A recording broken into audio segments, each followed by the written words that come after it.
Hello and welcome to a Bergkamp Wonderland and Arsenal podcast. I'm Gimli and tonight my guests are, first up, Whatsits and Cheap Pop, it's Danny the GFP. Oh, how dare you, sir. I only get my Pepsi Max when it's on 2 for 1 at Tesco's. Why'd you drink Pepsi Max? You is fat! Eee, it stops me getting any fatter. I've actually lost a bit of weight. I could have said you fat fam. I lost 4 stone this week. Really? Yeah, well, every time I have a poop, I collect it and weigh it at the end of the week, and it was 4 stone. Oh, Jesus Christ. Oh my God, where'd you even go from there? Next up... Upwards. It's definitely going upwards with our next guest. Next up, Eton Old Boy and the podcast Top Chum. It's Andrew Fife. Hello, mate. How are you doing? Not too bad. Where have you been? I'm just back from Italy, actually, so I feel I'm a little bit abused. I haven't had my 4-week break before coming back to the pod, so you've done a bit of an Arsene Wenger Ramsey on me. But I had it with Jeff Arsenal last week, and I pulled him up on his absences, didn't I, Danny? Yeah, I'm going to do this. What if Fife starts to get the stutters because he's not pod ready? yeah, if I get a vocal cord injury and I'm out. Mugged us off on the end of the season. Been anonymous all summer, apart from posting pictures of his girlfriend and what he's eating in WhatsApp. That kept me satisfied. I loved it. Well done, Fife. Cheers, but at least he hasn't got pod fever. Oh, that's true. We've all been there. And then, Andrew, you mug us off for the live one at the start of the season, right? And then tonight there was talk about you not being here. Oh. Seriously, FK. We could replace. You're replaceable. No, he belongs to AFTV now. He's gone. Has he gone? The transfer fee's gone through. He's not dead to us, though, is he? No, he's not dead. Not FK. Not Fucker Hanage, the Japanese legend. No, the self-proclaimed Asian sensation. Voice of chocolate. Should we move on to our next guest? Oh, the man not afraid to call it as he sees it. It's Mr. Lord Hillwood. Hello, Steve. Hi, Gim. Hi, Dan. How you doing? Andrew? Gentlemen. Steve. Greetings from the centre of Warsaw, the capital of Poland. See, at least Steve was about to do the one at the end of last season. Fife. Well, yeah. And can I just say that I've no doubt that, as usual, when I'm on, that Warsaw's Fire Brigade will be making a loud and audible contribution to the podcast when some Pavel sets light to his fucking flat and they get called out. They're having a giant hog roast. They're just setting shit alight over there. Right. And finally, this is a good guest, making a return from the Steve Bold days. Anyone remember those?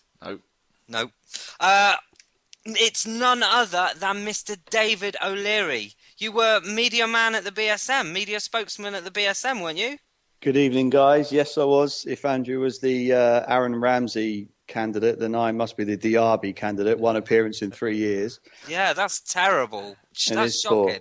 But you have moved country since then. I have indeed, calling you from sunny Doha in Qatar, although it's not sunny, but the temperature doesn't actually drop, so it's still about 42 degrees out there. Wow. So we've got Qatar, Wales, Islington, Poland, and Danny. Cambridge's finest. This is chemistry. This is why they listen.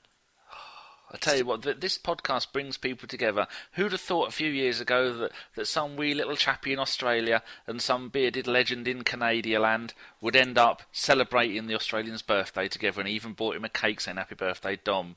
That warms the cockles of my cold dead heart. It feels like we've achieved something That is a thing of beauty, that is. Apart from making Jeff Arsenal famous, of course. Oh yeah, without us he'd been no one. When we picked him up he had 5 followers. He'd be like Gary from Croydon or something if it wasn't for us. That's it. Right, Danny, we might as well stick with you then, and we'll go to you for all of the scores across the board, an injury update and a loan watch. Right, so I'll start off with the loan watch, because that's the only bit I haven't written down, because I wasn't going to. Then Mr. Fife reminded me of the hilarious thing that is Wojciech Szczesny. Did I say that right, Steve? No, Wojciech Szczesny. Fuck it. Anyway, he was playing in the Champions League qualifier. I think they were 1-0 up from the first leg, and they were going to cruise. No, I think it was 1-1. That was it, 1-1 from the first leg away. And they're at home. You think simple 1-0, job done. They were down to 9 men. He decided to go full Jerry Payton, windmilling out to the halfway line. They ended up losing 3-1. How did that go down in Poland, Steve? Everybody pissed themselves laughing. And of course, unfortunately, Arsenal managed to take it in the arse for making him so shit. Probably didn't help that I told one of the Gazeta Wyborcza guys that Payton was an even worse keeper. Oh, dear, oh dear. I mean, you've still got Fabianski, so... Well, he is the Polish number one at the moment. Good. Deserves to be. But he's even called Flappy Hansky in the Polish press, I have you know. Also, we had Super Dan Crowley, future England legend. He's on loan to Oxford United, Gimli's local team. Yeah. His team, where he's from. And he came on as a sub, and they were playing in the League Cup, and they lost 4-2 away. Where is it? I've lost it on here. Were they home or away? They were home to Brighton, I think. Oh yes, lost 4-2 home to Brighton. That Super Dan Crowley come on with, I think he come on with about the last 7 or 8 minutes. I'm just going to have a look here. He come on in the 82nd minute, and he scored in the 94th minute a 20-yard screamer. There you go. The man is an absolute legend. And 20 yards, you could tell he's not at Arsenal anymore. Nah, it'll be slap beaten out of him as soon as he comes back. No shooting. How dare you? Who do you think you are? Should we shoot more? And sad what happened to him? Because what happened with him last year? Did we find out in the end? Because he was on loan to Barnsley and then they said, got cut short. Said he was too good for them. Too good, so you get rid of him. Barcelona, don't say that with Messi. He's too good. Yeah, someone have him. Oh dear. Anyway, bad news from Ryan Hudder at Eastleigh. He's gone there. They're in the conference. He's a 19-year-old reserve goalkeeper, and they sacked their manager because they're bottom of the conference. So I think bottom or bottom two. So they sacked their manager. So that's worked out well for him. He hasn't played a game yet. And Irish legend Stephen O'Connor. He's gone to MVV in the Dutch second division. But sad news on the loan watch. Joel Campbell's gone to Sporting Lisbon. Oh, so sad. Anyway. Go well you can, Joel. Yeah, nice and warm over there. He'll love it. He'll be the main man at that club. Right, so then that's just a little update on the loan watch. The results, the under-20s, it's now under-23s, not under-21s. Don't know why they've done that. We went to Man City, lost 1-0. We have now played 2 games, and we're bottom of the league, having lost them both. That's the under-23s. Ambition. Hashtag consistent. The under-18s, on the other hand, they went to Swansea, tidy, and they drew 1-1. Eddie Nikita, tell you what, people write that down. Nketiah. He is a superstar. 3 goals in 2 games he's got for us. We're now second in the league after 2 games. The ladies haven't played for, I think, about 3 weeks since they've played. I don't know what they're doing. The next game is away at Notts County in the league on Sunday, and we are third in the league behind Chelsea. And Man City are 10 points clear at the top, so I might as well just give that up. That's a busted flush. Loan watch, Gnabry due back from the Olympics this weekend. Iwobi and Ramsey due back in the middle of September. Gabriel back mid-October. Jenkinson early November. Mertesacker in beginning of January. And Welbeck due back February. And we have no idea where Yaya Sanogoals has gone to. So there you go. Dan, I love the way in true Arsenal fashion you don't put a year on any of those. That's it. You don't need it. Just put it, randomise it. Anything to get a DeLorean. You can go whatever year you want on. 1986, lovely. Actually, I wouldn't have 86. I'd have 98. Oh, what a year that was. Not just because the offspring was born. Yes, Gim. So that's those. I've done my little section. Wonderful. I've still got Xhaka watch though. Are we continuing that throughout the season? People seem to like Loan Watch, yeah? I think we will. Yeah, if they want it, let us know. Maybe write up a few players, but where they've gone in different countries, and put it on a list, and maybe read it out every game. Want to buy DVD? Right then, we'll continue the show by talking about our 0-0 away draw to Leicester. Danny? Yes. You pulled me up last week because I didn't really ask you about the game, but it was shit. It was the first one back, and we messed up the loan watch. Oh, the Pirates, I think they won again as well. They're 3-3. Hey! Yeah, come on, you Pirates. It says something when the Pirates are more successful than Arsenal. But Callum. Would you like to kick us off and talk about the game, Danny? So I'm doing 2 lots of talking in a row. No, don't do it, because there's other weeks in there where you won't speak, so do it. Okay, well, fair enough. I just made a few notes. The Ox looked great as usual. I think people should give him time because he's fantastic to watch. As an opposition player, you don't know whether he's going to shoot, run, or pass, or have a shot from the halfway line. And he had a fantastic shot. Went a little bit wide, but he's only 23, and he's spent most of his career injured or not playing in the position he wants. And I think this season could be the season where he makes the right wing his own, because I just think he's fantastic. It's just a ray of sunshine in the gloomy world that is supporting Arsenal. Also, it's great to see Santi back in the middle of the field, pinging the balls all over the place. And about half an hour in, he put in a lovely lofted free kick that went straight to the head of Giroud, who wasn't there.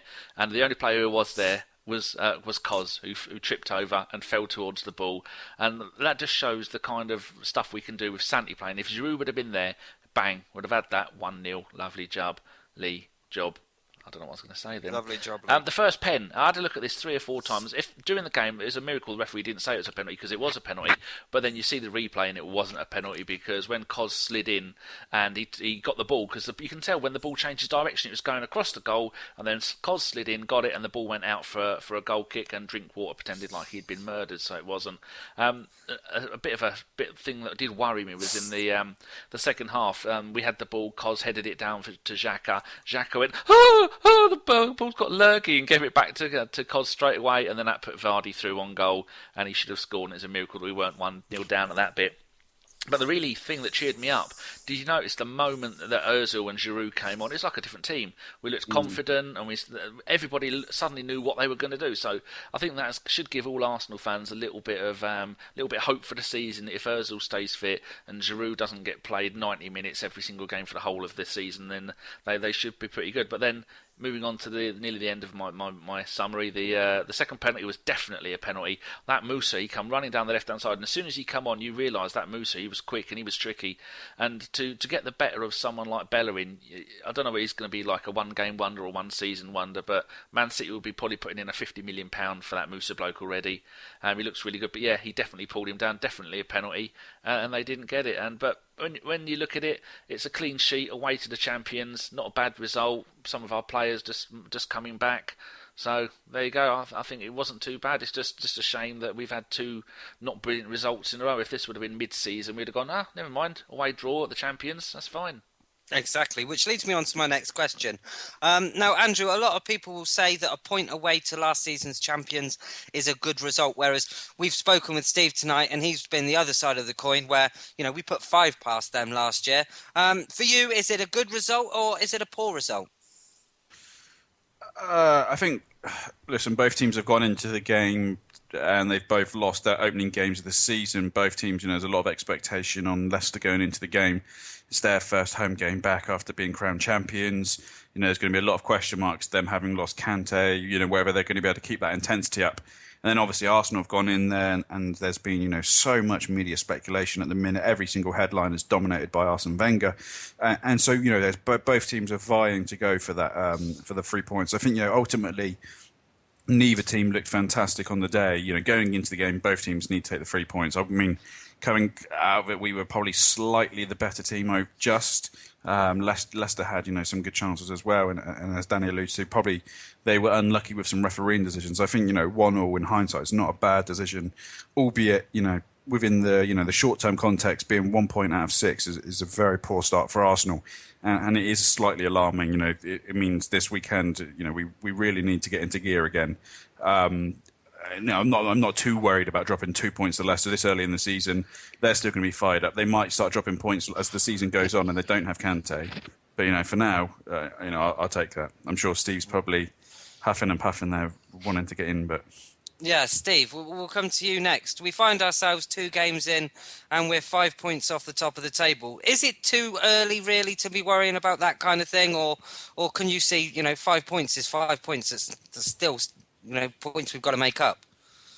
Well, it is too early because it's quite clearly the team that played in the first half were completely surpassed by Giroud and Ozil coming on in the second half, and they completely, changed the thrust of the team, possession, holding the ball. The shape of the team is a lot better, and our probing and our efforts were a lot better. We were very lucky in the fact that Hector Bellerin wasn't pulled up for a penalty, because that was a penalty. For me, I thought, although Koscielny came back early, I thought, and he was playing with a back injury as well, apparently. I thought he made a brilliant contribution, was our best player. But I also think Nacho had a brilliant game. He kept Mahrez absolutely, completely quiet and in his back pocket. It's one of those things. That game last season, we put 5 past them. They won the league. Almost, if you like, the first couple of games, because of the continual blooming UEFA tournaments or FIFA tournaments in the summer, we've got to rest people. So you've got to expect that we're not as good as we should be. Having said that, if I had to choose between the first match and the second match, I thought our performance against Leicester was more worthy and better value than the first match, because I thought in the first match we just threw it away. Very true.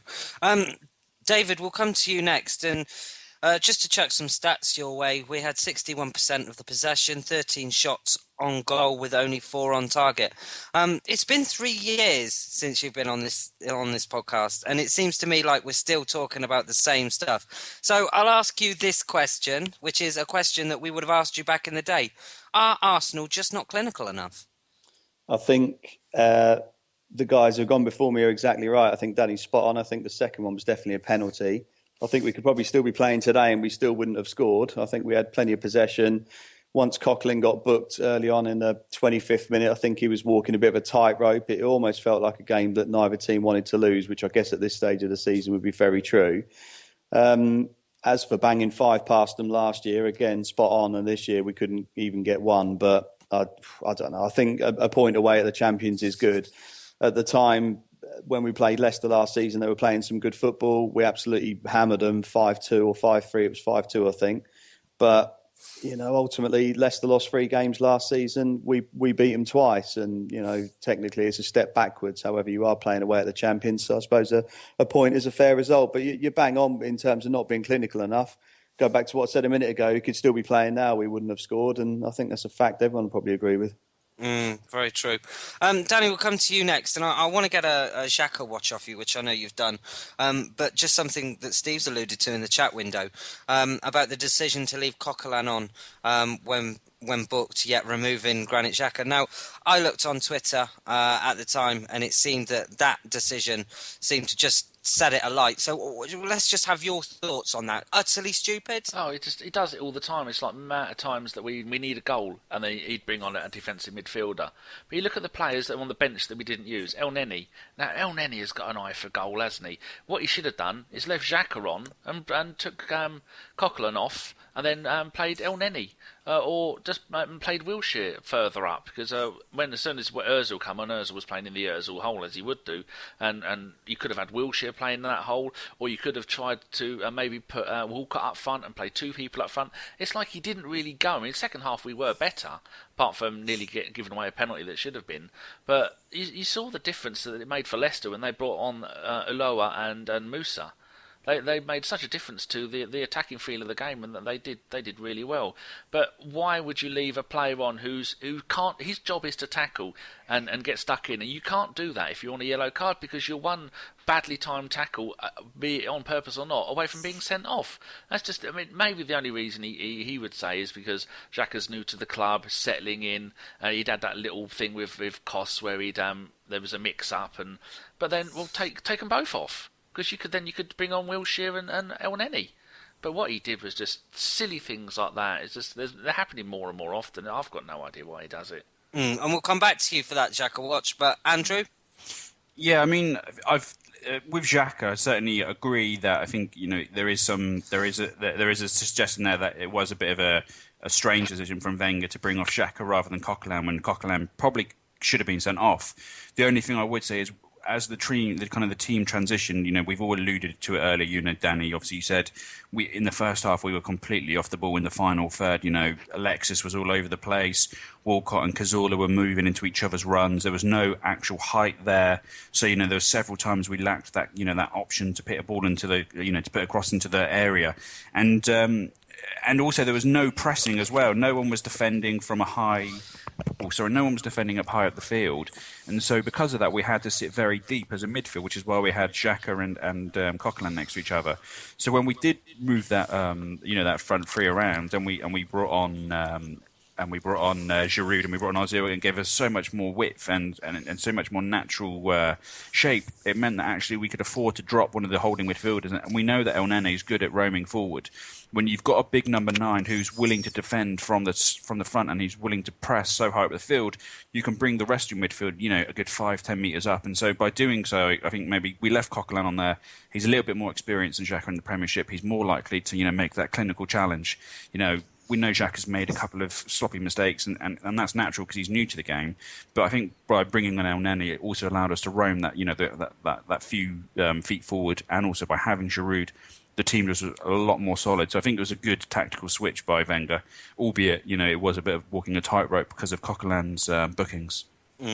And we saw the press conference after the game where Arsene Wenger, we won't talk about his comments regarding the staff, we will get onto that. But he also said after the game just how well Holding had done. And that if we'd spent 16 million for him, everyone would be raving about him. But because he's a £2 million player, he's maybe gone under the radar. David, I'll come to you next on him. What have you made of him? I mean, I think personally he's been very good this season so far. Yeah, I'll just close that off about Coquelin. I think we needed two defensive-minded midfielders in that game, and Coquelin walking the tightrope probably exposed him a little bit more than he needed to.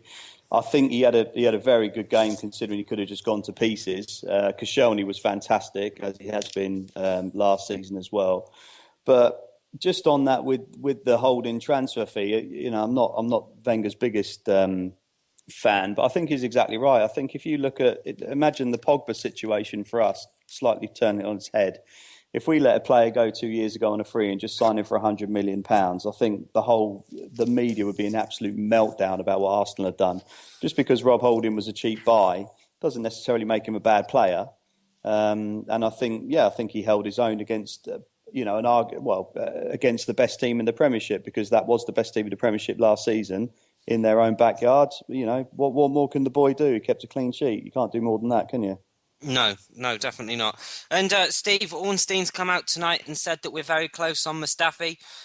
Is he a welcome addition to you, or do you think Holding's good enough? No, I think Mustafi is a welcome addition. I think I was sat last week under the Warsaw Spy by Canal Plus's office with a mate of mine who's also a commentator on 11 Sports in Poland. And they were all saying what a brilliant buy he'd be for Arsenal, that he's got a great reading of the game, he's a good leader, he's somebody who organises a defensive setup well at dead balls. He's also someone who likes to go on his own, to say to the other centre-half, you stay back, I'm going up for the corner. And he does get some goals. It's going to take him a bit of a time to get used to the Premier League, but he's at the right age, and he's definitely a very good buy for us. And I think his reading of the game and his distribution is going to be a real asset for us. And I think too many people are trying to be smart and judging by things they've seen in Spain, which is, I'm looking at the fact that he's a German squad regular, and that for me means he's a good defender. I think, Steve, as well, some people have said in regards to him being a World Cup winner, we only played 13 minutes. But let's remember, he was still good enough to get there. And I don't think you can cast doubt over that. But Danny, let's go to you for a Xhaka watch. Yeah, I just want to add that we do a lot of moaning, but Holding has been a fantastic buy. El Neni has been a fantastic buy, and so Wenger should get some praise for both of those. I was also thinking, I've just been looking at the Opta stats. Coquelin got man of the match with an 8.2. Xhaka, now we're talking about, only got a 6.9. Maybe that also had something to do with the fact that why Wenger took him off, because he wasn't having a fantastic game, was he? No. Just coming in on that before we do go to Xhaka, because I know there was a very specific question on Wenger's comments, and I think Wenger was very right in what he said. Listen, I watched the press conference, and what Wenger said was largely right. I didn't agree with the employee stuff, but Holding has done very well. And he was only 2 million, which we should praise. But I think what Wenger's saying, I would want a bit of caution there. Yes, he was 2 million. Yes, he started well, but I always say about young defenders, let's not get too carried away too early. He's played 2 games for Arsenal, and to be honest, I wouldn't want the press writing up too much about him too early, because and I don't want to be this negative person, but I remember on the pod 2 years ago, this time when we had Callum Chambers, we signed him for £16 million. He was the club's third most expensive player in the history at the time. He'd been playing second choice right back for Southampton, and we were throwing him at centre back. And I remember actually watching his games early on, and I said, listen, he looks good, but there's still a lot of faults to his game. And this was at a time when people were saying, he's the new Tony Adams, he's the new Tony Adams, he's the new Tony Adams. And then and since about October 2014, he's actually, fallen off a cliff in terms of his performances. He's regularly making mistakes now, and he's not progressed, and he's not getting the game time. And so I hope, we kind of with Holding, give him that patience. We don't blow him up too much. We don't, mess him around and play him right back.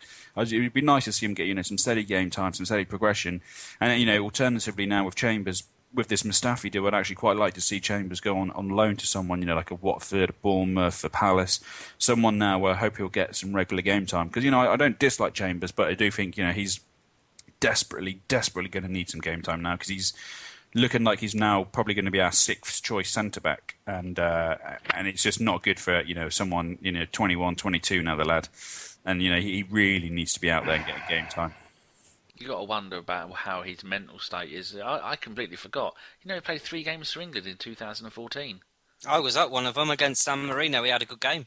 Yeah, that was the last time he played, 9th of October. Isn't he in the under-21s or whatever they are? Because I know that he was tweeting about going on England the other day.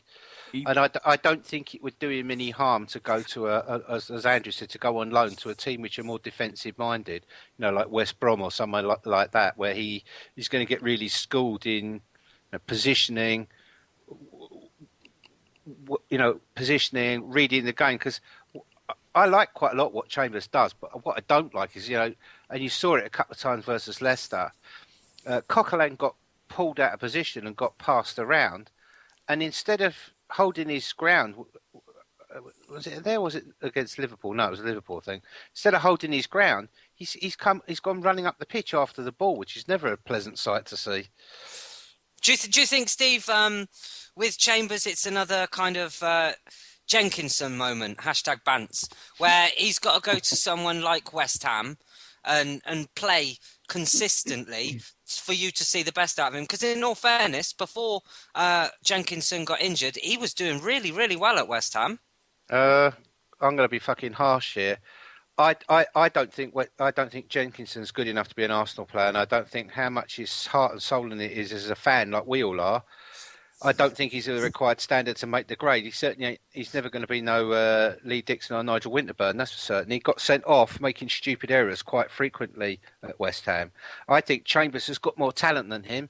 I think Chambers needs the coaching. I think Andrew's right. He needs a loan. He needs game time, but he needs to go to a club where he's going to get someone like who's got a defensive mind on him, where there's an Allardyce or a Pulis, someone who's going to teach him the dark arts and tell him, when to sit, when to go and when to not, all the things he needs to do, which he doesn't seem to be getting at Arsenal, so somewhere else might do the job. Do you agree with that, David? Do you think a loan out, who would you suggest for him to go to? Yeah, I think it's probably spot on, really. And again, not to sit here and agree with everything, but I think early on in his career, he certainly looked the part. I don't know, really. I think somewhere where he's going to get a lot of action. Don't take that the wrong way, but he's going to, he's going to be under a lot of pressure, and he's going to have a lot of players playing up against him. Perhaps more so than he would do at Arsenal. He's obviously got a lot of promise, and the Southampton fans, I've got a good friend over here who's a Southampton fan, speaks very highly of him. He says out of all the players they've lost to Arsenal and Liverpool and everyone, Callum Chambers was the biggest loss. So I think in the certain games he's shown fantastic potential. And I think if he were to go away for a year or two, I'm not so sure about Jenkinson. I know we'd all love him to be this world beater because he's an Arsenal boy and stood on the North Bank and did all that good stuff. But if you haven't got it, you haven't got it. And we're meant to be at the top there. We haven't got room for passengers, I'm afraid, no matter who you are. No, unless your name's Theo Walcott, obviously. Well, speaking of Loan Watch and the Wenger press conference, he also confirmed after the Leicester game. He's trying to get Asano didn't get a work permit, our new striker, and so he's trying to loan him out to a team in France or Germany. So that could be one for you, Danny, to keep a track on. And there's another one, isn't that Kelechi, old boy, the Nigerian kid? He didn't get a permit either, did he? No, he didn't. They're looking to loan him out as well. So, do you know that in Chambers' first season he played 36 games for us? Did he really? I made 22 last season. Did you do a Xhaka watch? No, not yet. You ready? Yeah, I'm ready. I'm pumped for Xhaka. It might be the last one because Ozil's back now, isn't it? So make the most of it, Mr. Xhaka. Opta rating 6.9, 79% pass success rate. He's got 58 passes out of 73 correct, 67% tackle success rate. You think that's not bad till you realise that was only 2 out of 3. Never mind. Won 3 aerial duels, and 1 shot on goal. That is the first and probably the last Xhaka watch. Wow, that's amazing. So we'll draw a line under that then, and 0-0 on the day. But the most important thing we should talk about is the comments after the game. Now we all know that there were chances of Spencer money, as there has been against the first game. But his comments seem to infuriate a lot of people. Who would like to pick this one up? Because this is an interesting one. The comments. I'll jump in. Okay. David, what's your thoughts on the comments of him paying 600 people? Well, firstly, I think the fans' reaction at the end of the game. I mean, I know there's been a lot of grumblings, but I think it was fairly unanimous by the sound of things. There was very little defence of him, and it's quite sad, really. No one wants to go and see him go out on this sort of prolonged, long death, which is what it feels like. But in terms of talking about having to pay 600 employees' wages, I mean, you're talking more like a CEO of a company or something like that. You know, you're thinking more about what the company are doing rather than my 11 players. Mourinho couldn't give an absolute flying whatever about whoever the tea lady, you know, what the tea lady's ambitions are in 5 years' time. And that's how Wenger was talking about paying wages for 600 employees. He needs to be dealing with the first team, not worrying about what the staff are doing. And that's, I think, people see a club with fantastic potential, which we've had for however many years, tons of money in the bank, and just no will to kick on and actually spend it and make that extra step forward. We're not far off being a top side. But as you joked about before, and you're exactly right, 3 years ago I was on here, we said the same things as we're saying now. We're still the same 3 players away as we were 3 years ago. As simple as that. No, that's very true. Steve, we'll come to you next. And do you think that his comments epitomise exactly what is wrong with Arsenal Football Club? That he isn't the manager. He's the manager, the accountant, and everything that goes with that. He probably picks the carpets in the players' lounge and all that type of jazz. You know, do you think that that's the problem? I think there's several issues here. And first thing, I think his comment was construed slightly to be out of context, but first of all, he got the number of Arsenal's employees wrong, which I found highly amusing. He employed 900 stewards alone, let alone everybody else. And a lot of the people that the club also is allegedly employing, they're employed by contractors like Delaware, the contract people. But the point is this: first and foremost, he's a football coach and a manager. As David correctly said, what he should be worried about is matters on the pitch. He shouldn't be doing anything else. And that's, in essence, what you've said there, Matt, is also correct. And I've said for years, Wenger's unmanaged. Wenger is unreproachable at Arsenal by any member of that board. Not one person on that board has got a single share. Arsene Wenger, unless Stan Kroenke doesn't like it, does what he likes. And he's involved in way too many non-football things, which in my mind are a distraction from his real objectives and what he should be doing.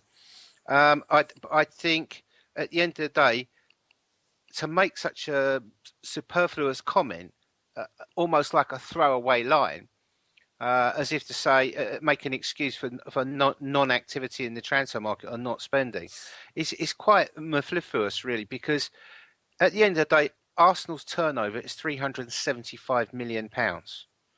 They've got £250 million in cash, spare cash, sat in the bank doing nothing. They've just been handed another £100 million in new TV money. So the idea that they can't pay the majority of Arsenal staff, most of whom don't even earn a decade what Mesut Ozil earns a week, is utter balderdash and absolutely ridiculous. And it's a diversionary tactic to deflect away from the fact that he's bottled signing the big striker again.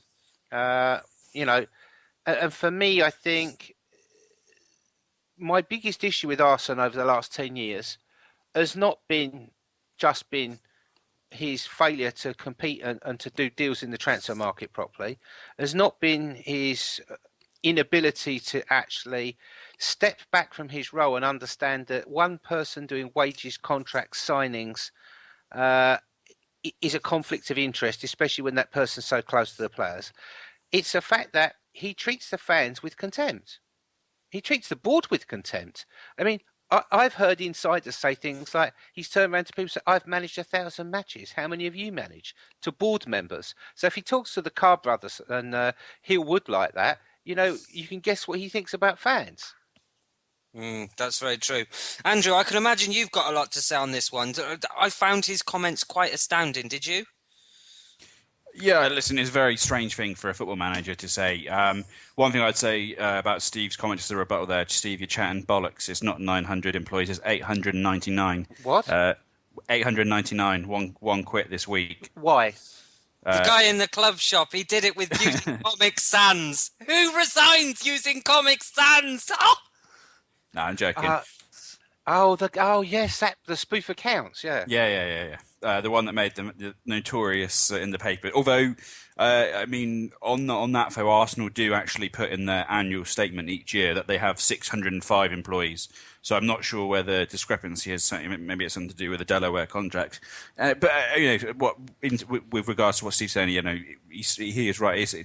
It's not something you'd ever expect someone like Sir Alex Ferguson to come out with it at his time at Man United, or any of the big managers to make such a kind of a flippant remark. I do think that Arsene Wenger does regularly say stuff which boggles our minds, and people do like to make out that he's this super genius who loves to go around trolling the media, just throwing out these one-liners. But in this instance, it was a very strange thing to say, especially at a time when, fans are extremely tense, and we've come so close to winning the league last year, and it felt like last summer we should have spent a little bit more to get those players, and now all our rivals have got and I think, Wenger at the time was getting all these questions from the press about the fans are singing spend some money, and Wenger saying, well, yeah, but the fans only want to spend money because you influence them. And it's like, well, no, Arsene, it's not because the media influence us. It's because we genuinely want to see the resources being used from the season tickets we pay to bring the best players onto the field. And it was very, there has been some very, very strange things said by Arsene this summer, more so than usual, which isn't good to see. And I think that ultimately, if we can get some business done today, but we are going to be left short in some positions, and it is frustrating because you do kind of think with Arsenal, it is a joke now. We always are one or two players on the cusp of being that great side, and for a man as intelligent Arsene Wenger, and I don't doubt his intelligence, it's almost sometimes that he allows his philosophy of and his philosophy to find value in the market and to not be to not conform to the ridiculous inflation, that he almost loses sight of rationality and rational thought, and he finds it hard to connect with the fan base at times because of these outbursts and these kind of flippant remarks which just don't make much sense. And it has been a frustrating summer again, and it is one of Arsene Wenger's kind of weaknesses in as a manager. He's never been able to orchestrate a solid, coherent plan in the transfer market, which has ultimately led us to a stronger side in a very, very long period of time. And it was frustrating, but it's one of these things that's we kind of have to get used to, unfortunately. And sorry guys, before we jump on from that, can I just add? I mean, if you want to compete with the best on the pitch, you got to compete with the best off the pitch. It's as simple as that. You got to compete with them in the transfer market. He might not want to spend the money, but if we're not going to spend the money, then we can't be expected to compete with him. You can't keep finding these hidden gems like he used to back in the day, because everyone's caught up with his methods. Everyone knows about the future Fabregases and even the Adebayors and players he found and made great. The coaching methods and the scouting has caught up with him. We've got to compete with them off the field. Simple as that. I think my worry as well is I don't really want the club sitting there with £300 million in the bank this time next year, because it won't be long before someone's itchy fingers in America decide he's going to take it out of the club. Absolutely right. If he's not borrowing against it already. Oh, no, of course he is. I think tonight also we have to be fair. Today, I know this pod's going to be going out tomorrow, when there's going to be a lot of jubilation amongst the fan base because we've just spent a lot of money. Looks like today. Somewhere up to between 28 to 35 million on Mustafi, which is finally sorting out the centre-back issue, which we've been plagued with for years. I think, potentially 24 years old, we've got a long-term centre-back there. It's going to be the club's, second, probably third most expensive signing alongside Xhaka, who we've also got this year, who looks, to finally be sorting out that holding midfield position, which has plagued us. We always speak about this lack of physicality in the team, and we've always talked about how we never have this core of players. So I think and I'm not, everyone who listens to this pod knows I've never been Wenger's biggest fan, but I will say that we have made some amendments and some improvements to that spine. I think just the one thing that, for me, is kind of, the transfer window really sucks the fun out of being a football fan at Arsenal. There's just so much stress and pressure and rumours and sub-stories. And Wenger, I don't feel helps that. I don't feel he helps that, and we have had, we've ballsed up again so many times this summer where we've gone in for players, or we've been, in talks with their agents for what feels like months. They must get so tired of talking with us. And we still, haven't really, added the world-class striker we wanted. Let's see how Perez works out. I'm always up for a gamble. But, I would say let's give a little bit of praise to Wenger for finally addressing that centre-back, position, a 24-year-old centre-back and a young centre midfielder as well. Both, coming to the peak of their careers. And he has spent a fair bit of money there. So, I'm sure some fans listening to the pod tomorrow will want to hear that. Yeah, I think the way I look at it is it's a bit of a no-brainer. The fans are all up in arms. They want him to spend the money. The team obviously needs a world-class centre-back as it needs a world-class striker. I said in the group earlier, if you can all cast your minds back to the time we signed Mesut Ozil, and it was a toxic atmosphere again. I think we'd just been binned 3-1 by Villa, first game of the season. And he came in and there was a real high. It united the fans. We were all happy again. We were all going to be seeing Mesut Ozil in an Arsenal shirt on a weekly basis. That's the kind of thing that a new transfer does to a football club.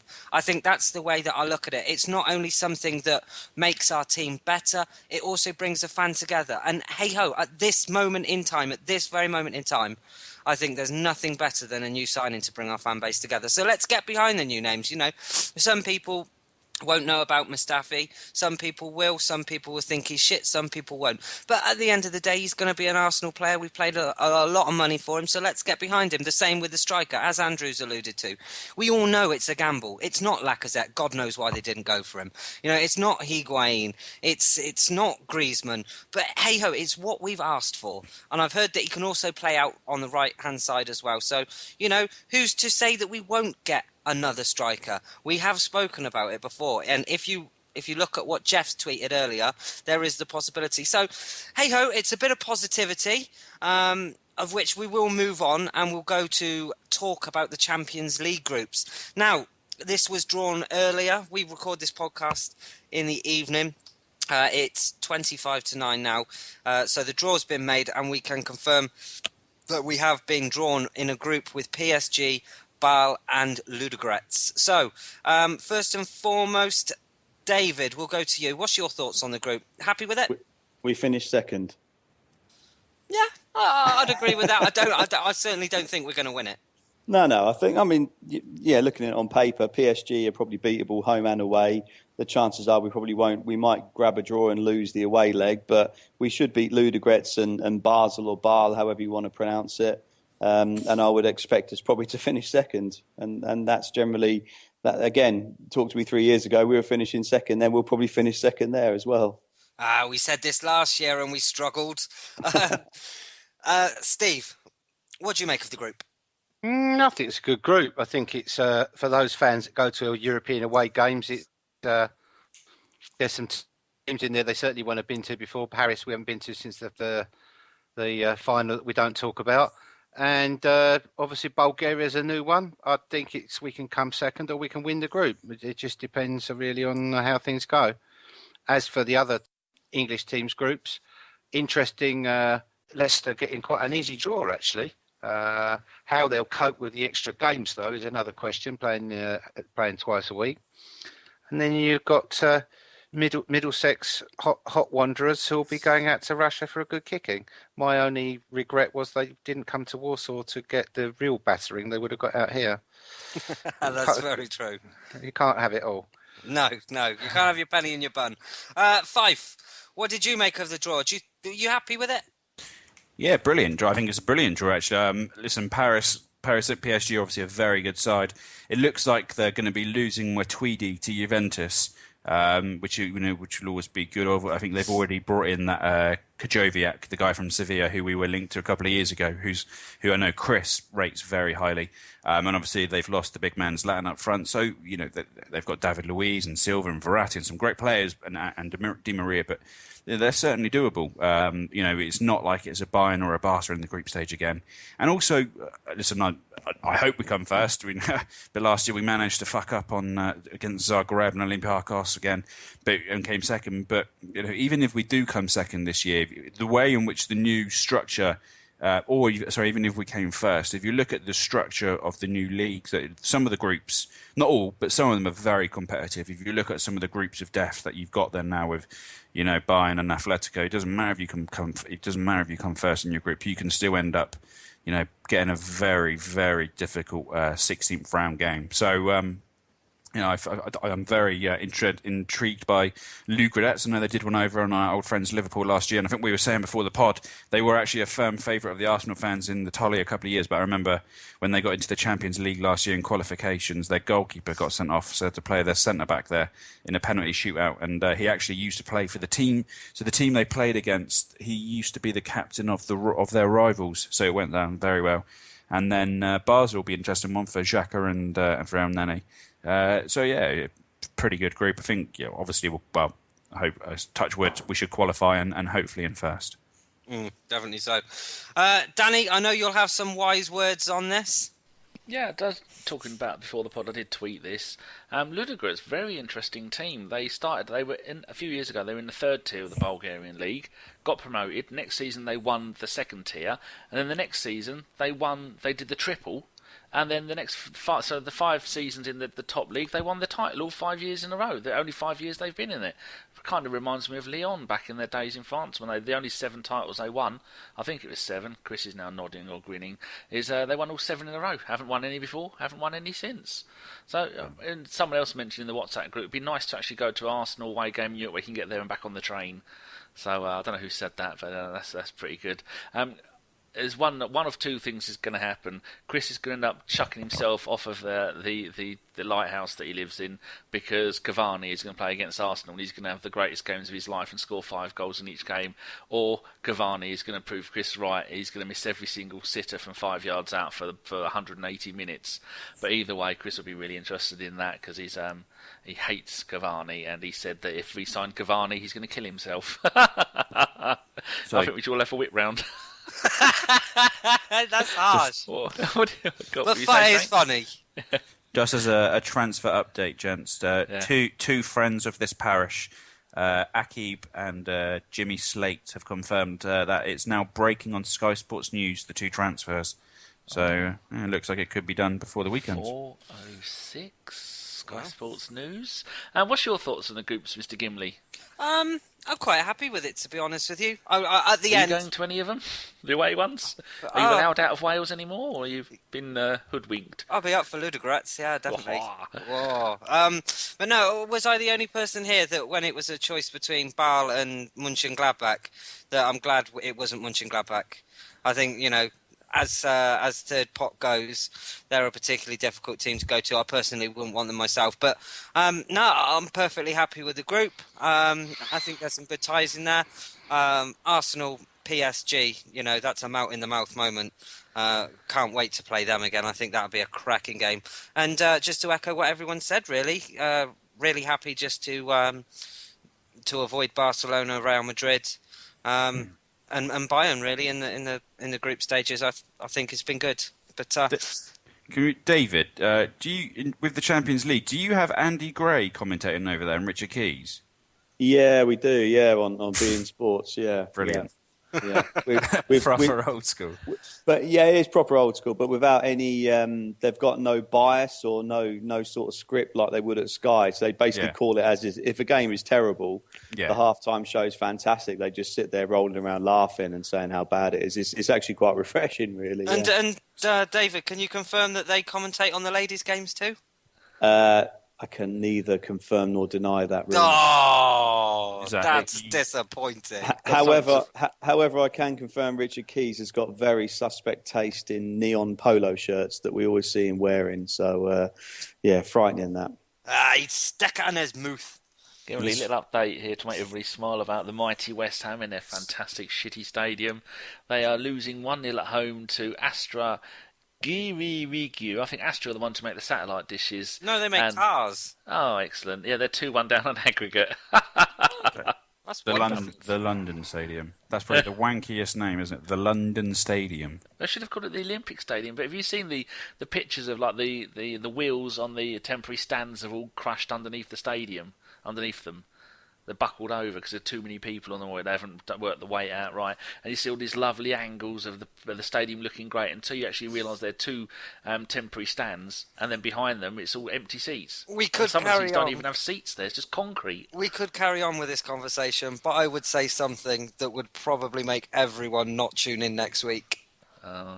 Should we just do listener questions? I don't care about West Ham. Fucking scummy East End cunts. Right, let's move on to listener questions, Danny. Yes, righty ho. This one is from Jacques-esque. He says, "What are the financial truths of the club? All I see is confusion and net spend accounts arguing with each other. You don't have to talk transfers, just wondering where the money is going, who we pay off, and this 600 employee mess, which we've already covered." So I think that's down to Steve and Fife, isn't it?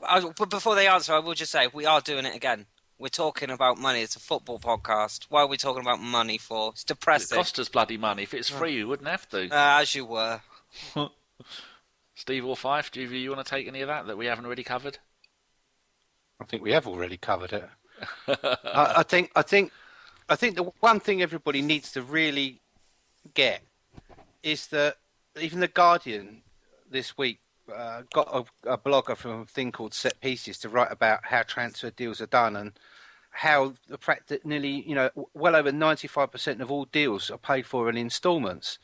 So this idea that clubs put around that you've got a budget or a war chest is ridiculous, because if you go and buy a player, you don't pay his fee up front and you don't pay his wages up front. The only reason any businessman would pay up front a large amount of money would be to get a substantial discount. Well, bearing in mind that English football clubs have got more money than anybody else in Europe, they're more likely to get a substantial surcharge than a discount. So no one's going to pay up front. And you don't pay people's wages 5 years in advance. You don't pay their tax and national insurance 5 years in advance. You don't pay the agents' fees up front either. So, this idea that you're limited by some sort of fictitious budget is basically a PR device of the clubs to manage expectations of fans about spending money in a downward fashion. The fact is, at the end of the day, as Andrew demonstrated on his timeline a couple of weeks ago, Arsenal got enough money out of current cash flow, including the new TV money, to buy 3 £50 million players and pay their wages. And also as well up the wages of those players that we need to in the club. It's quite feasible to do that because nothing's paid as long as it goes. The money is not going anywhere at the moment. The money, 250 million quid of it in cash, is sat in the bank, unless Stan Kroenke knows different. You'd probably find signing one of those £50 million players that the amount of shirt sales that were sold in the first probably 2 or 3 weeks would pay most of that back anyway.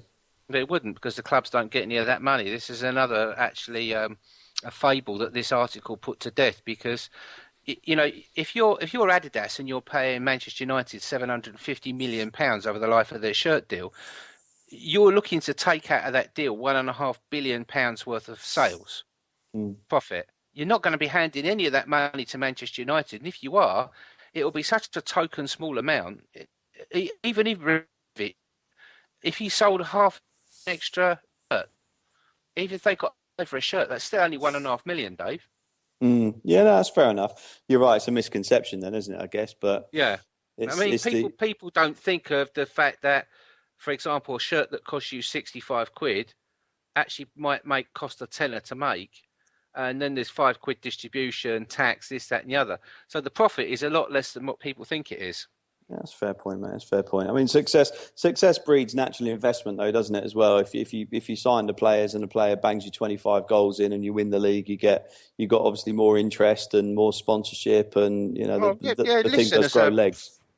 Listen, as a marketing guy, a PR guy who works, we're doing contracts with sports brands and big FMCG brands. Clients love stars.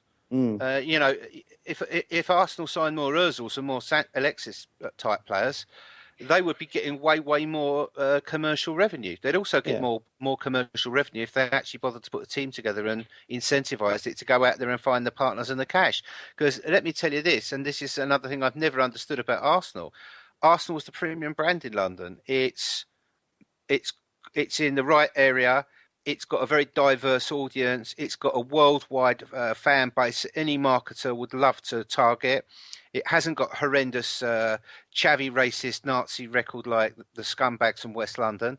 It hasn't got the carpetbaggers reputation of certain people sitting in stadiums that are falling to bits already after the Olympics, and it hasn't got the snide level that the arsonists from Middlesex have got. So it's a very sponsorable property. The problem is Arsenal don't seem to want to go out and put it on the table for auction above what the house money that they can get in normal suspects. But do you think that's because they're comfortable in what they're doing, as in the same business I works for doesn't want to go out and spend a load of money on investing on new people because they're comfortable doing what they're doing, and Arsenal are just comfortable doing what they're doing? No, I don't. This is the one thing I don't understand, and I would actually love to get hold of Gazidis to ask him a question about it, because if you look at Stan Kroenke, in all aspects of sport, he's the one that insisted that we bought this sports statistics company. He's the one that's brought in quite a lot of American practices, which do have improved Arsenal. They've made the team, all the people that work there's lives and professional lives more. But why haven't we got a proper commercial revenue team in there who were over? I mean, Manchester United have got like 70 or 80 people working on this. They are the premium brand in that market. We can't ever hope to emulate them because we gave them a decade's head start, because Hill Wood and Dean and all that lot saw commercial revenue as a necessary evil to fund the stadium deposit, not as something which should be a third of our turnover. Yeah. At the moment, it's 100 million quid. But, if we're aiming to have £450 million, £400 million turnover, we should be looking at having another £50-60 million commercial revenue. And there's no reason why we can't get it. Begs the question, doesn't it? Why don't we go out and get it? I don't know. And it's like a no-brainer. It's like it's the equivalent of the government saying, "Oh, we haven't got any money." Well, hire some tax people then. Exactly right. Yeah, exactly right. You got anything to add to that, Mr. Fife? No, I think Steve covered that fairly well, to be fair. Oh, fair enough. Considering there wasn't much to talk about that question, I think we got a decent amount of time out of that. Lovely. Average Gunner says, how do you guys feel about the club's current ability to produce forwards rather than buy them? Arguably, the last one was RVP. Gim?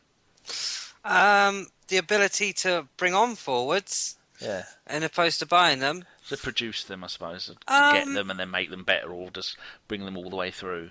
I think when it comes to the youth ranks, there's such a small number that actually make it through. Of course, we've seen it with Iwobi and Jack, and in terms we've been spoilt. But I think sometimes you just have to go out and buy the players and in those positions. Will Akpom ever be ready? Will Arsenal fans ever be happy to see him leading the line for the club? Who knows? If he's scoring goals, why not? But it's all whether he gets the chance. And I just don't think when you're at the level that Arsenal is, that youngsters really get the chance anymore. Your Bayerins are few and far between, should I say. But it was almost a ready-done thing when we bought him, though, wasn't it? Well, we got him because of the way the Spanish can't give them contracts until they're a year older than they are over here. Yeah. Was it something to do with that? I'm never too sure. Mr. Fife, did you want to have anything to say on that? Yes, and this is one thing I've been talking about for a long time. It's not just I know obviously you guys there have mentioned the youth team players, and this is why today the signing of Lucas Paris has been quite an interesting one for me. And it's not just so obviously. Listen, I wanted Arsenal to have a world-class centre forward, and I think everyone wanted that at the start of this summer was to have an improvement on Giroud, no doubt. But one thing I said last summer, and one of the things I've been banging the drum about for a very long time is, we need to be taking more gambles. Since we signed Giroud, the only striker, until today, the only strikers we've bought or forwards are Danny Welbeck and Yaya Sanogo, which in 4 years just simply isn't enough. When you look at, players like Griezmann, players like Aubameyang, for example, who have come from, Saint Etienne and Sociedad, and they're two of the best, strikers in the world, and they're pretty much unattainable for us. That used to be Arsene Wenger's bread and butter, to go out and, look in the French markets, find, players like Anelka, find your Henrys who aren't doing too well at Juve, find these young players and take gambles on them. And, because realistically, last summer, a big striker wasn't going to sign. And this summer, it doesn't look realistic either. So there were fans who were saying, fucking hell, Wenger, if Benzema or no one, we only want a world-class striker. So we didn't sign anyone. And, by not doing anything, we just succumbed to inertia again. And by not taking those kind of gambles, like last year, Lacazette would have cost us £21 million. As it stands right now, it's going to cost us 60, 70 million to get him, which just isn't going to fly. So I don't think over the last few years as a club, not necessarily looking at the youth ranks, but from, players who are on the edge, we look how Spurs have just signed Janssen. And today, we've signed Perez, who is a gamble. Okay, admittedly, he's going to be 28 on September 10th. He's actually 6 days older than me, and I wouldn't say I would be again. We need to be signing more of those players who 23 and below, players like Gabriel, players who are on the verge of becoming world class or have that potential. We need to start unlocking more of those, because we can't just wait until players evolve and then they're on 250 grand at Bayern Munich, because it's pretty much a done deal. They're not going to come to us. So let's start getting these scouting. Let's start creating more players. And I don't think we've done enough of that in recent years. I do think with this signing we've made today, he's an unknown quantity to most, and I really hope he comes on and does well for us. From what I've seen, he looks to have good technique. He looks a bit more mobile than Giroud. Dare I say, he's a bit more of a Van Persie than a Giroud player, albeit he's probably had his peak years physically already. But he's only 27 though, Andrew. I think that's a bit harsh. Yeah, no, in terms of he's going to be 28 soon, right? Obviously, he's got 3 or 4 more years, but it'd be nice for us to start getting players who are 22, 23, developing the best instincts out of them. Like Wenger used to do so well. It doesn't cost much to get some of these in. And there's certainly players who are a lot more available than your Higuains or so. And I think we should be doing more in that department. No, I'd agree with you there. Sky Sports are saying that we've agreed fees for both players, and they're disagreeing personal terms, and the striker as a medical at Arsenal. I think the terms with Mustafi was already agreed. I think it was only a fee with Mustafi that was yet to be agreed. So in principle, that one should be just to sign on the dotted line, bar a medical. So. To give a little bit more into this, should we produce our own players? Remember Chuck Zanicki, striker at Arsenal? Yeah. He's currently playing for MK Dons after playing in Belgium for a little while, and MK Dons are in the 3rd tier. And then Zach Anser, England under 16 and under 17. He's now at Charlton, who are in the 3rd tier, and they've loaned into Woking in the conference for the rest of the season. Where's Lansbury? He's at Nottingham Forest. He's one of their best players.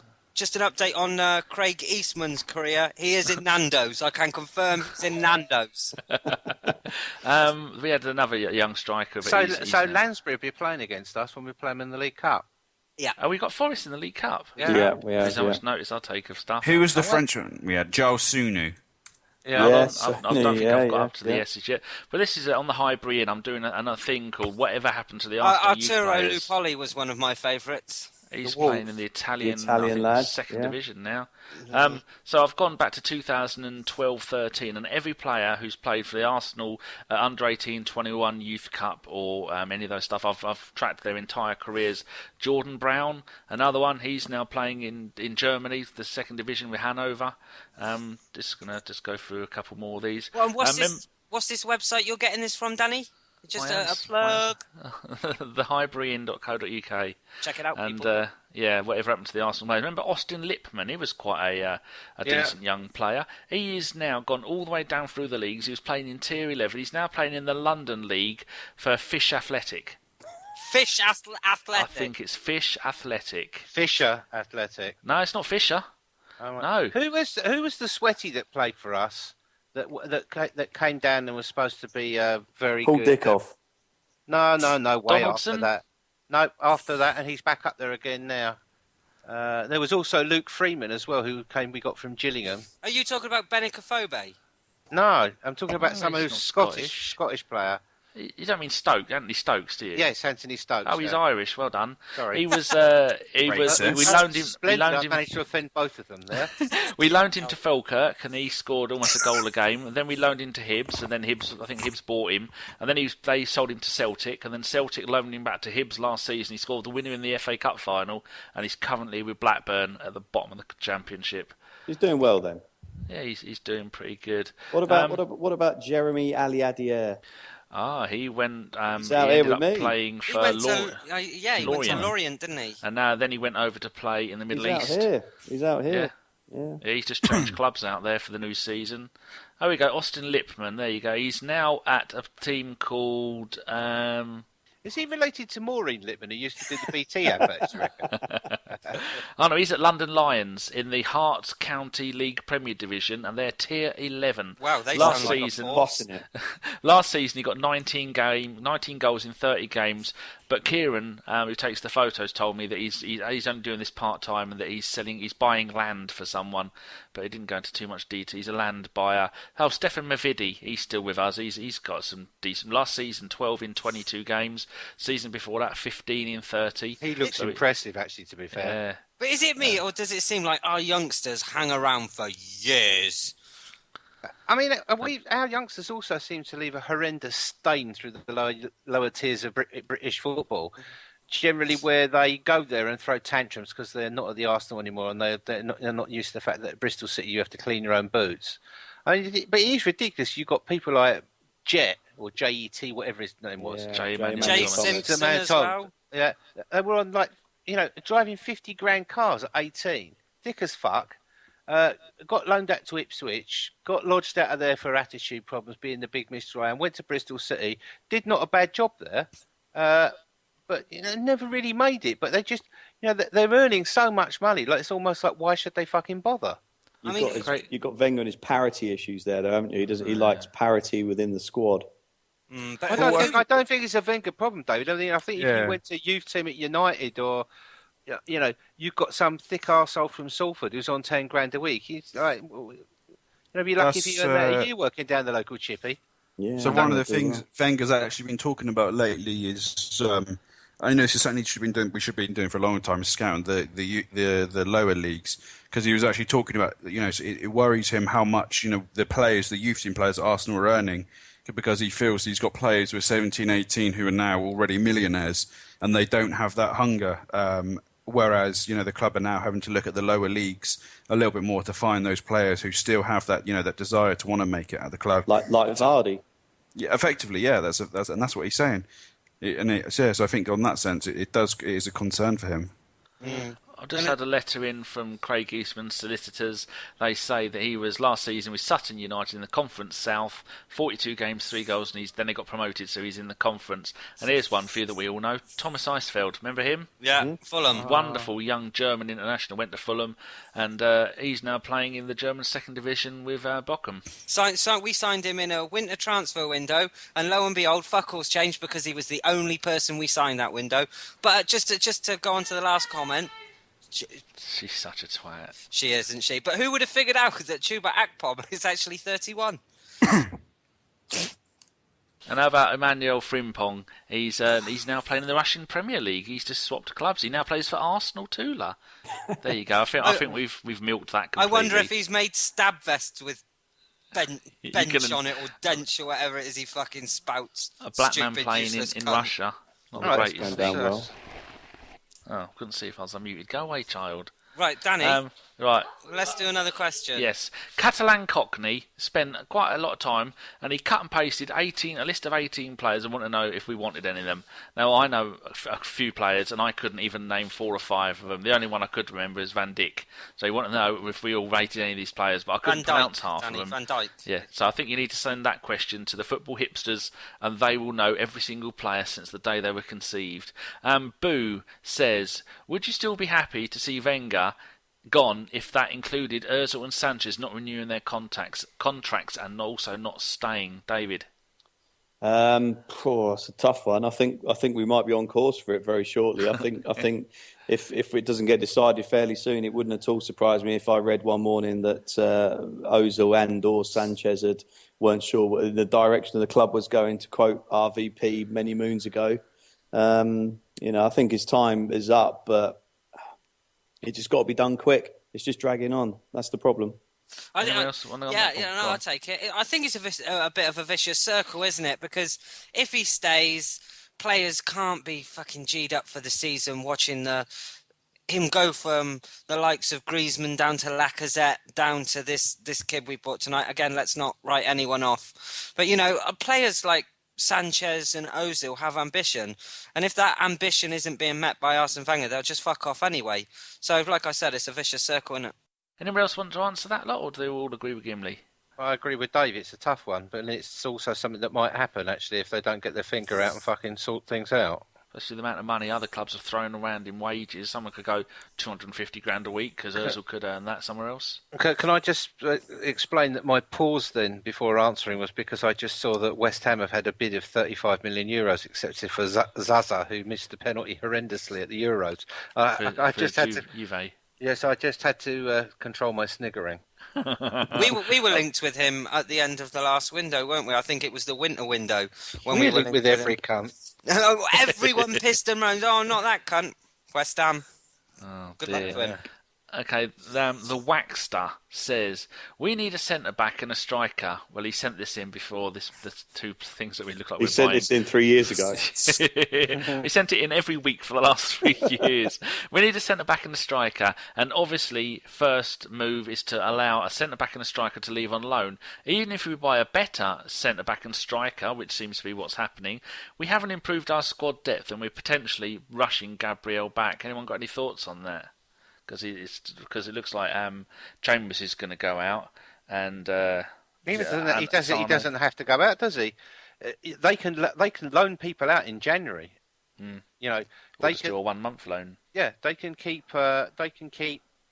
Chambers there. Chambers, if he push comes to shove, could play DM as well. But I don't think that you need him in there when you've got El Neni, Xhaka, and Coquelin. But I mean, who the fuck is going to pay Theo Walcott 140 grand a week? No one. Be We will.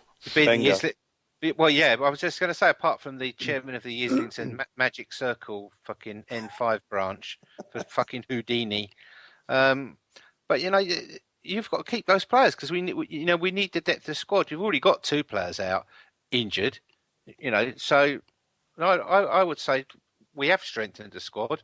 We've added 3 players. There's we've got Gabriel's injured, Mertesacker's out, Ramsey's injured, Iwobi's injured. Anybody else dead? I think Jack came on as sub against Leicester, didn't he? So obviously he's nearly coming back. Well, he'll probably be dead by Saturday lunchtime. So, and then of course there's Koscielny with his back injury. He can't play every game. So this is another reason. If he can't play every game, then this is why Mustafi's been brought in, isn't it? And you've got Rob Holding there. So yeah, no, I wouldn't loan anyone out. I've got a legitimate question on the loaning. Do you think that when we looked at signing Perez, although I don't know how long the interest has been in him as a player, whether it's been over 24 hours or whether they've scouted him or not, but do you think that there's part of the reason letting Joel Campbell go on loan that I hear Perez can play anywhere across the forward line? Do you think there's an argument for sticking him on the right wing? Anybody? No idea. We're getting a bit UKIP though, aren't we? We're getting very right wing at the minute, so I don't know. How very dare you? You're probably right. If he can play on the right wing, that's probably the logic with Joel Campbell. But the one thing you got with Campbell, and you touched on it very briefly earlier on, is that he might not be the most outstanding player in the world, but he put a serious shift in, and he was starting to show some promise. So for him to go out on loan was a bit of a shock, to be honest. No, I agree with you there, but I heard that they'd actually said that there is no contract to buy him. There is, at the end of that loan, he is sent straight back. There's no... there's no option to buy. Yeah. So obviously, whether that's they want to go out and give him another year, maybe they're undecided on him. But from what I agree with David, from what I saw of him in an Arsenal shirt last season, he was arguably our best right-sided midfielder. I thought he was fantastic last year. Well, I thought Very weird when you had Wenger saying, digging out Walcott saying, these days, as he said, these days a player's got to do both attack and defend from front to back. You can't just do one, and of course Joel Campbell does do that. He had a great relationship with Hector Bellerin. He covered him. He puts a real shift in. When Bellerin goes forward, he stays back. He was creating stuff in the box. He was getting assists. Okay, he wasn't scoring as many goals as he should have done. But the problem is, people saying to me, "Oh yeah, he's padding his stats. Is this?" That. Well, I'm sorry, he was better than fucking Walcott is. And I think the reason Walcott's been loaned out is because, first of all, we're short on strikers. Secondly, maybe because Wenger thinks that some competition for places and some bench time might do him some good. But the other problem is, we seriously punted him to be sold, or even a loan. And I even understand that we even guaranteed, or were prepared to guarantee a loyalty payment to Walcott as part of the deal to get rid of him. And still there were no fucking takers. Wow. Didn't get his testimonial there, did he? I thought he would. I thought he was West Ham bound. Yeah, I did. Or Liverpool. Yeah. A little bit of Perez in. We have to refer to him as Lucas from here on in because that's what he's known as. He is number 7 for Deportivo La Coruña. Oh, Tom smiled when I said that. And he is, just looking on here, he is 1.80 m. I don't know what that is in English. He's left-footed. 5'11". His primary role is a centre forward. A secondary position is a secondary striker in the Ozil hole, or like Gimli said, left wing. Will he wear the number 9? Will he? Really? I don't know. Yeah, probably. Andrew Allen, who writes a lot of stuff on Arseblog News, he said, Lucas Perez looks like the type of player you'd fucking hate if he was up against your side. Play acting, mouthy, a real shit, looks like he should be fun. Sounds ideal for us. That's what we need. We do need a cunt. We do. But is anyone actually excited just to see a player through the door? I don't know him. No. But it's the unknown, isn't it? We've got a brand new striker, a nice shiny new striker that we can watch play. I mean, he probably will get injured, but at least we'll enjoy that time that he does play before he gets injured. Gimli, I'm just less disappointed. See, you chucked a spanner in the works there. If we get Mustafi and this Lucas fella, I'm happy. Well, Deportivo La Coruña got him from PAOK Salonika on loan 2 years ago, and then they bought him this time last season. They paid 1.1 million for him. They're happy. Sorry to interrupt. PAOK, they've just made 6 million off the Arsenal deal because they got 30%. Lovely. So, good on them. Good business around. Free holiday for everyone in Greece. Take a gamble, roll the dice. That's what we want to see. It's not that there isn't world-class players. It's just not that we're seeing any players. We want to see the right players coming. We've been asking for a central defender for years since we've been doing this podcast. We now finally fucking have one. We thought that Gabriel was it. It wasn't. I think he still could be, but at this moment in time, he's not good enough. I think in Xhaka and who's 23 and in Mustafi who's 24, we've got players who are I know Xhaka's 24 pretty much, but we got players who are just on the verge of the best of their career, which is great news. I think we know that's two fantastic, two very exciting prospects there. And in this new guy Lucas Perez, I haven't seen much of him, but what I've read from the kind of the Spanish people, they say, well, he's probably not going to be a starter for Arsenal just yet, but he's predominantly played most of his career from that second striker position. So he's only actually played, I know if you look at his stats before this season, his goal scoring record doesn't look great. He's never scored more than 10 league goals in a season. But people, a lot of people in Spain have said, no, don't worry too much about that. Actually, this is his first season as a lone striker. He scored 17 goals last year. So he was, I think, the 10th or the 11th top goal scorer in La Liga, which for a team like Deportivo isn't bad, seeing as they probably have, about as much creativity as Flamini in midfield. What is he again? Sorry, did you say? What is his age? He's 28 next month, September. Yeah. So he's in. He's not probably going to get any resale value, but 28 to 31, you expect strikers to be potentially hitting quite a few goals. So I mean, it'd be interesting to see come into a team like Arsenal with players like Alexis and Ozil. Is he going to get a lot more chances? He certainly can't. Just listen. I know I'm elaborating and being superfluous about YouTube highlights, but he certainly seems quite comfortable on the ball with the ball at his feet. So let's see what he has. He's an unknown quantity for us fans, but he's clearly going to be an unknown quantity for opposition players too. And I know we all want that world-class signing, and there does seem to be, I'm not sure why, some optimism still on my Twitter feed right now. People still think this madness might happen on the last day of the window. But I think in Xhaka and Mustafa we've done very well. My only one concern is our front four is still likely going to be Walcott, Giroud, Ozil and Alexis, and whilst they are good when they're all firing, we did lack goals last season, and if this new guy doesn't hit the ground running and one of our players gets an injury, we're kind of in a similar position. Job Campbell did play quite a significant number of games for us last year, and he was one of them key, and he did have a good eye for an assist on them as well. He played some very clever through balls. And with letting him go, I hope that Wenger's got this one right with the new guy coming in. We've got that balance. Hopefully, Chamberlain will be able to pick it up again this season. He was pretty awful last season, and hopefully Gnabry will show kind of some of his Olympic form. But yeah, so I mean, if we did bring in one more player, I would still like to see maybe one more attacking option, just because we did lack goals last year, and it did hurt us. As an out-and-out striker, do you mean? I mean, yes, and now striker would be nice. But even on the right wing, we didn't. I think Theo got 5 goals, Ramsey got 5, maybe Oxlade-Chamberlain 1 goal. I mean, we really did lack goals anywhere across that. And I'm not sure. I know Iwobi looks like he might get a few if he plays often, but I would like to see one more attacking player come in, because last year we barely, we didn't win a single game in October.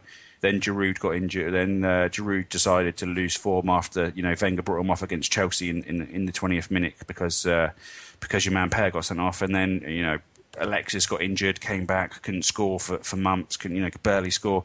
And we really struggled for goals last year. And it didn't help that Santi Cazorla didn't score a single goal. It didn't help that Ozil didn't get double figures. So it would be nice to have maybe one more attacking option, but.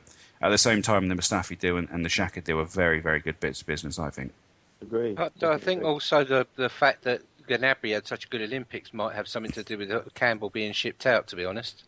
Yeah, someone said that was kind of the reason we shipped out Jenkinson last year, to give a bit more hope to Bellerin. So maybe it's similar to Gnabry. I know Tony Pulis kind of said last year that he didn't feel that Gnabry was Premiership quality, so didn't even put him in some of his squads. But I don't think Wenger will care too much about what Pulis has to say there, seeing as Gnabry's just had an electric Olympics. So I think by standing by him, Wenger clearly rates Gnabry, and hope to see a bit more of him this year. Just found some stats on him for his. I'll quickly go over these. He's no stranger to an assist as well. Only going by league stats, because when you involve cups in other competitions in other countries, it's a bit stupid. In La Liga, 58 games. 24 goals, 14 assists. It's not bad, is it, for a team like Deportivo, who aren't really a good team? They're a bottom half team.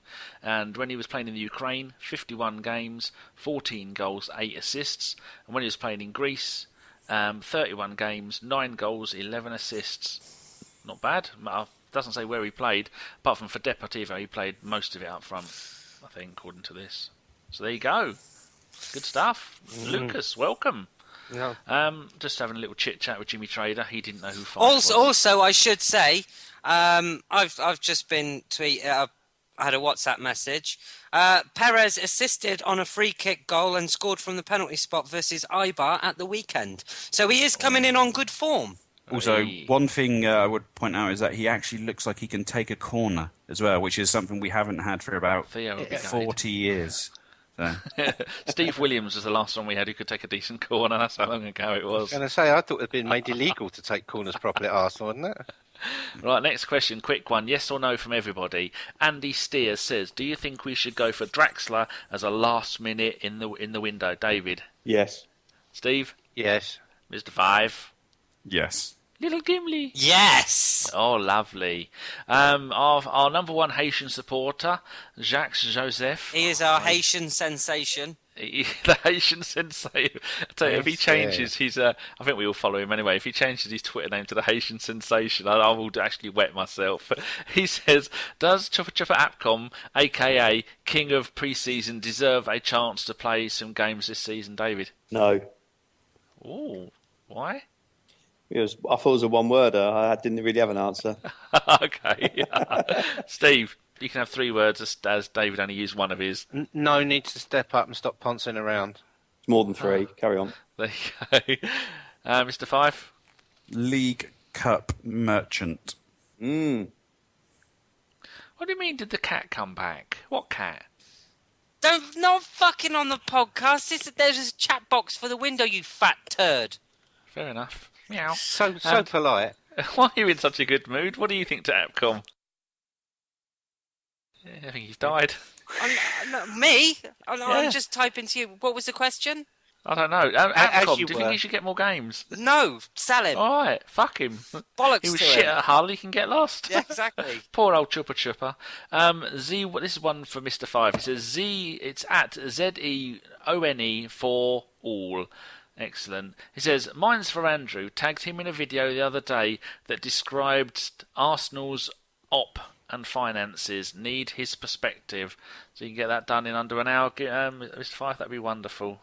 Yeah, I mean, it was obviously it's a very specific question for me. But it was just one of those generic finance videos where you see a hand on a piece of paper and the hand invariably scribbles very good, very neat handwriting and pictures, and just a video that talked about the different finance and investing philosophies of Stan Kroenke versus Alicia Usmanov, and looking at the viability of both, and I think it kind of and how that fits in with the fans, and it was it was a good video. Just explained, Arsenal's financing, how we're financed, and the issues we face under Stan Kroenke. Although it doesn't take one position or the other, but I think it's doing the rounds on Twitter, so have a watch. Oh, yeah, you could have just said Corey's cat. I don't know who you're on about. No, I've not heard from Corey's cat, but we don't want to talk about it because it makes us all sad. Mika has just tweeted us and says, it's a little bit relevant to the transfer situation. Do you think the problem lies with Arsene Wenger only for transfer shambles, or is it deeply rooted all the way to the top? And Steve can have a go on that because he's an angry man when it comes to transfers and finance. I nearly forgot to breathe. I nearly died. Well, first of all, there is a definite problem with somebody having 1990s valuations on players in 2016, namely a French person whose first name is Arsene. And the biggest problem is that I just can't get over the fact, as someone who has got an economics degree, that someone who's got an economics degree couldn't forecast a year in advance when he knew his employer was going to be given 85 million quid extra TV money, that the whole of the Premier League was in this, that couldn't foresee that would lead to a rise in player prices and inflations, and therefore valuations would have to be adjusted. So that's a problem. We don't really know whether the transfer problem goes all the way to the top. We don't really know if Kroenke limits what we can spend. There isn't a budget. If there is a budget, it's a restriction which is placed by Kroenke. I seriously don't think there is. I think Kroenke didn't have any problem signing Ozil. 42 million quid, and I don't think he'd have problems signing a big player again if it made sense, if Wenger wanted to do it. And I don't think if Wenger went there and said, right, I'm going to spend 85 million quid on Griezmann, I don't think he'd have a problem with that. The problem is that Wenger doesn't go there and say that. That's the issue in my book. Anyone want to add anything to that? Yeah, I'll chip in on that. I agree, and again, from the Black Scarf days, I think the issue has been with Kroenke and the board that there's no real drive there. But I think there must be some sort of restriction. He's either petrified that he's going to spend 50, 60 million quid and it's all going to go belly up and everyone's going to sit back and say, well, that didn't work out very well, did it, Mr. Wenger? But I think, I don't know really, there's obviously something there. The money's sitting in the bank. We all know it's there. But there's no end game, is there? We're not hell bent on becoming the most successful team. We're just going to be an also ran, and that will be the same this year. You can say that after 2 games, and you can get me back on here in May. Judge me in May, you guys. But it'll be the same. We'll be 3rd or 4th at best. I think it'll be very difficult this year. We just don't seem willing to kick on. So there is some restriction there, and I think it must have to come from the top. Yep. If anyone else wants to go to another question. No, go to another question. All right. Drew H says, we don't seem to have a balanced midfield attack for the past 2 games. What adjustments can be made within the squad to help? Personally, I'd say play Ozil. And Giroud. Yeah. And Giroud. Yeah. And Giroud. I think we're lucky midfield-wise, and we've got an abundance of midfielders. We could pretty much do anything we want. An embarrassment of riches. As you said before, Mr. Gimli, and I totally agree with that. Yep. Okay, jolly good. Nicky Wilson, he likes to wind me up on Twitter with his. If I could say, I'd say night, and he'd say day. Anyone that winds you up is a friend of this podcast. You shut your little ginger face. He says, hypothetically, in 2017/18, Simeone gets put in charge, spends 150 million, and we finish 10th. What do we moan about then? He's put some thought into that. Gimli. Kroenke still is the owner, so just moan about that instead. Did he actually call you hypothetically, or was that one word? He's not though. He's only about 4'3" in his wheelchair. Oh, yeah, it's terrible. If that. Anyone else? That's a good question. Anyone else want to answer it? What else will we moan about when he spunked 150 million? Which it won't happen because he'll never come to us. He'll go to Inter Milan or somewhere. Like Louis van Gaal did last season. Yeah. You can still laugh. Army. You can still laugh.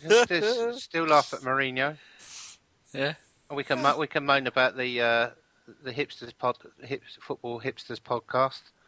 Oh, bless them. Did anyone see the story that came out today that Man United are refusing to sell Arsenal players because of Mourinho's feud with Arsene Wenger? How fucking pathetic! I'm sorry. Do you know what? I saw that and I thought, do you know what we should do? We should hire a fucking top agent to go and fucking harass all the youth squad, because he's going to fucking put them all in Vitesse Arnhem eventually anyway.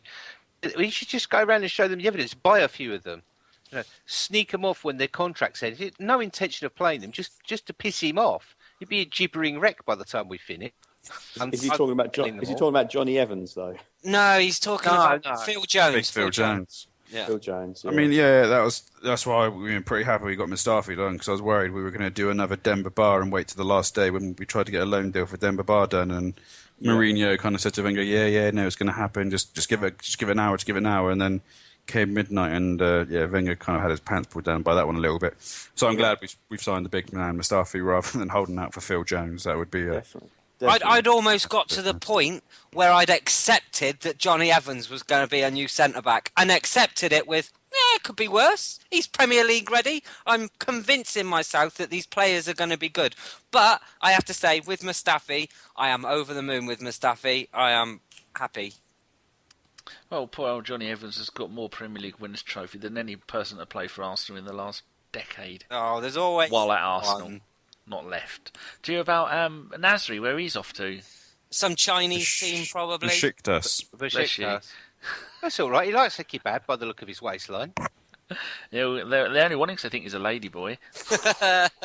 Right, Kim, that's the end of the questions. Is it really? Very good. Thank you very much, people. Thank you very much. The questions were top notch as always. How long are we running on this thing? Oh dear. Well, the Skype window 2 says hours. we have been going for 1 hour 54, so about an hour and a half. Yeah, I think it's about an hour and a half because I think we kicked off around 8 o'clock. So then, we'll do some predictions and then some shout-outs, and then we will close the show. I think it's been a very good one tonight. So predictions for, is it Watford, I believe, isn't it? Yeah. Is this home or away? Away. Away. Sorry. Away. Fat Man, start us off. I always go last because I'm typing out people's names so I don't forget them. Steve. It's away. 1-1. Sanchez. David. 3-1 Arsenal.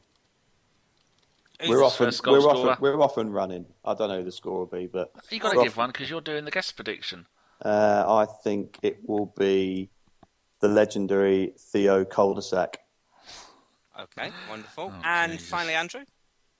Is it Arsenal Watford? Sorry. Yep. 2-0 Arsenal, and I'll go Giroud. Wonderful. And I am going to go 2-1 Oh, sneaky. Alexis. Oh. Nah.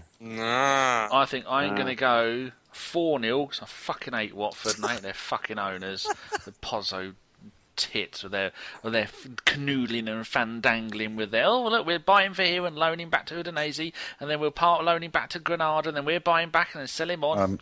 Corruption. Isn't that amazing, the way that Chinese team put in a £38 million bid for Gallo, and they were like, right, fuck off, you can go, £38 million, Thank you very much. It almost sounds like Arsenal. Have you? Sorry to interrupt, guys. Just Matt Laws just wrote an article for the Telegraph, and it's entitled "Arsenal's confused transfer approach laid bare by Lucas off on interest as they said no to him last week." #AFC. Yeah, apparently we had the chance to sign Lucas last week, but said no. And then basically because Everton agreed to deal with him today, that's why they came back in to hijack it. Oh, sneaky Didn't fuckers. they do something very similar with that Park Ju-young fella? Yeah, we Mertesacker, didn't we? Didn't we have the chance to him, but he didn't sign because he was too slow? We also apparently had according to one of the French football magazines, we had the chance to sign Griezmann in 2013, and basically Griezmann, who was at Sociedad at the time, Wenger made a bid. This is obviously, and I think we also went for Götze and a few others that summer, and Griezmann wanted to join Arsenal, and then everything went quiet on him. He didn't hear anything, and then on transfer deadline day, he got a call from someone, not even Wenger, affiliated to Arsenal, saying, "Oh, by the way, we're not going to go for you." And he was really upset. Then we went back in for him in 2014, and he basically flipped two fingers at Arsenal. So we got Sanchez. He ended up at Atletico, and apparently he wasn't happy with Arsenal ever since. So, but I mean, that's just a story doing the rounds. But anyway, that's interesting. But this thing with Wenger sort of pissing players off is quite interesting, because if you actually look at these players when they come back and play against Arsenal, go out of their way to put a worldie in against us. Who was the goalie at Fulham that we balked at paying 300 extra grand for? Who then Marks? I can't remember his name now, and he did in every fucking game for them against us. Again, Steve. He's gone wonky. Oh, go on. I'm not editing it. Carry on. I can't remember his name, but Wenger has a habit for Fulham, the goalkeeper. Schwarzer. Yeah, Mark Schwarzer. We didn't pay the extra 300 grand for him, and then every single game that Fulham played against us afterwards, he had a worldie against us and got them points. Happens a lot. I'm picking the Ox for my first goal score, and also we turned down Maradona in the 80s. What's that all about? Typical Wenger, that. He did something with Tottenham, didn't he? What? Maradona? Yeah. He's probably Jack's dealer now. Oh, dear. As in poker, Steve, isn't it? Absolutely. Yes. Should we move on to some shout-outs then? We can do, yeah. Wonderful stuff. Right, I'm going first. As many of you might know that watch the Twitter account, we're doing Transfer Deadline Day next week, and it will be, I believe it's 5 or 6 shows. We're going to be starting at 1 o'clock, then again at 3 o'clock, then 5, and then 7, and then 9. I've got about 6 people for each show. I'm trying to get one from our blogs, one from our radio show, and one from the podcast, as well as about 3 guests per show. So if you want to avoid the transfer doom and gloom, or maybe Arsenal might actually surprise us and do something this year, why don't you have Sky Sports News on in the background on mute and listen to us? We'll try and put a little bit of sprinkling of amusement on your day. And unlike every other, I suppose we are kind of media outlet of some very, very low down there. We don't do it like all the others. They take it really seriously. And breaking news! We got someone outside one of the stadiums with a dildo in his ear. No, we don't do any of that nonsense. We do it so you lot can come on and have a chit chat. We are fully aware we'll fucking sign nobody. Exactly. And this podcast is for the listeners. So we like to use Transfer Deadline Day as a chance to get some of you people that listen but wouldn't necessarily get on a show. And by being on the podcast, you might just one day make it to a proper show. So, get involved. If somebody dies. Yeah, get involved, have a listen. We might have some more spare slots on the day. So if you've got a USB headset and Google Hangouts and you're listening, there could well be a chance that you might make it. But back to my shout out, and it is to one of the men that's going to be on that one of those shows, and it's at Jimmy Slate _. So go and give him a follow. Lovely lad, and we will have him on in the future. Danny. Oh, there's some bloke who's just said he sent us a tweet. He said, come on, Danny, you and Gim should be the #1 Arsenal pod. I only found you this summer. Listened to them all. Great work. And he said, I only joined Twitter to say that. Not blowing smoke, Gov. Just enjoyed the pod. I think you deserve a much bigger reach. Not quite sure who that is. Reach round? Yeah, reach around. Mere Anarchy Brad. But my actual shout is going to go to Josh Kakalakis. And it's at Gunners Fan 89. It's his birthday.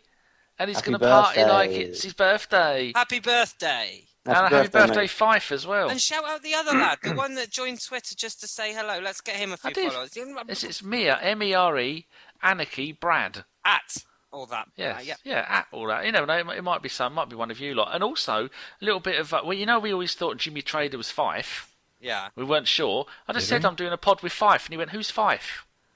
Wow. So either he's playing Slowly Catchy Monkey, or it's not you, Mr. Fife. It's not your alter ego. Andrew, I hope your shout out this week is of that geezer that just keeps DMing you. That's him, Jimmy Trader. Is it Jimmy Trader? Yeah, that's what I just mentioned. Go on, give him another shout out. Have you had any conversations with him recently? No, he's not spoken to me in months. So. Oh, what the fuck? You've just started that all off again, Gimli, now. Poor old Andrew's going to get all sorts of bollocks in his fucking... Yeah, now he knows. Good night messages. I want you, like this, Jimmy, if you're listening, I want you to send Andrew a good morning message with kisses and a good night one when you wake up and go to bed. Every day. And just random bollocks throughout the day. If you've seen a nice duck wearing lipstick or something like that, just or tell any him. Interesting goats. Yeah, just tell him. You know, the world is an interesting place, and Andrew wants to hear about it. Every single aspect. Or if you follow Andrew, if you follow Andrew, just do that. Just send him a DM. Just tell him how your day's going. Say hey, pop your head around the door. He likes that shit. And also, any tips for the stock market? Andrew always likes those from idiots. Yes. So anything you want, buy more wood. Exactly.